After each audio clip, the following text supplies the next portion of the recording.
Maayong adlaw, dinhi na usab kita sa katikaran sa mga kalambuan diri sa Barangay Baganihan, Marilog District.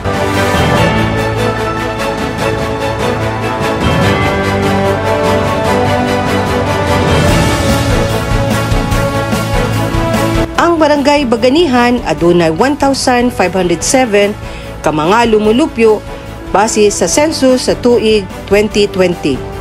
Kung diin, dinhi usab halos nagpuyo o nahimutang ang atong mga kaigsuunang lumad nga ubo matigsalog nga tribo.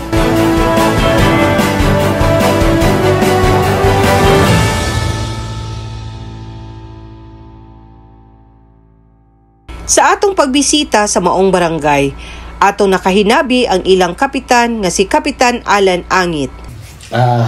Mayong buntag sa tanan, no?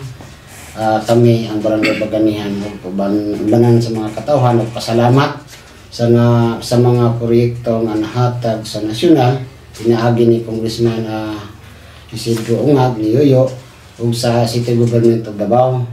Ang kaning mga proyekto karon actually implemented na gyud ni tanan. Humana gyud ni siya tanan, na gyud ni tanan, natagamtaman na sa tawo na barugan o napahimuslan na gyud ni sa mga tawo. Unang-una atong 2022 na hatag og 15 million dire na ako'y 5 million nga multipurpose building na 2-story na dire sa daang barangay Hul Gibutang sa likod. Naapo ko'y covered court nga 5 million pod kaya ako raman itong gibahin o kaning junction o kaning intersection nga rehabilitation sa road concreting nga 5 million, no? Lain pa na napuntay kuan water system kantidad ng 5M ni ulo na apang man ni karon maintain pa man nato ni nahatag na po ni Yoyo. Kaning electrification mura kabayo-bayo yun kay naay gikan sa Purok 1 to Purok 3 and proper Barangay Baganihan to Sitio Katandungan almost na 3.5 kilometers. O dito sa Sitio Marlica to Sitio Pangudlotan and last to Sitio Puting Bato ang 4.5 ni million ang budget ani. So karon nagduha ka tuig o nag-isa ka tuig kapin na ni karon mga proyektohan na tagamtaman nasugaan na gyud ang mga tao. Ila na gyud na tagamtaman ang mga proyekto diin nahatag sa national government sa to pinaagi balikon ako kay national government.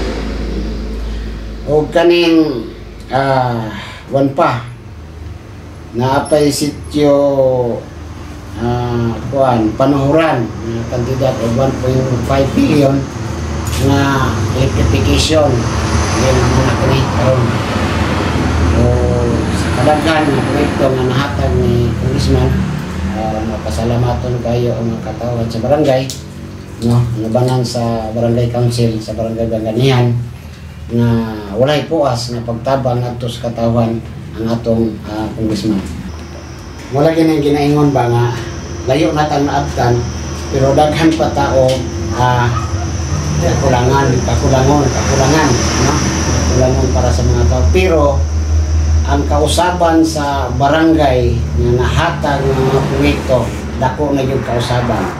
Ang tanang tao wala na maglisod pinaagi sa kalsada, no, naday ko kalsada pa dayon nalitan ako 37.5 million na apay 12.5 million kaning 37 sa Katandungan connecting ni dito sa padulong sa Barangay Buda.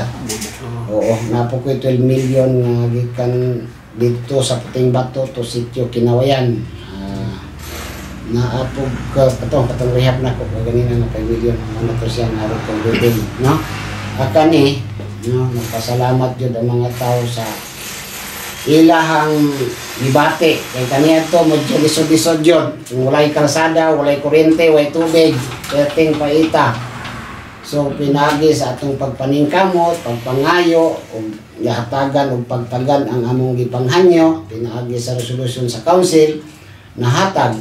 Mensahe ngadto sa mga katawhan nga kita magpadayon nga pag kasunod o paghatag o mga maayong hemplo aron kita mahatagan o kanang maayo pong pagtagad, maayong nga proyekto nga mabalik ngadto kanato.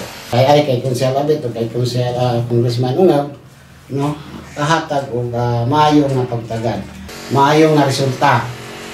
So napasalamaton kami ngadto kay Congressman Ungab, kay Konsehal Abit, ang katawhan sa Barangay Bagenihan, dako kay pasalamat sa nahatag nga mga proyekto o kaayuhan ngadto sa katawhan sa Bagenihan.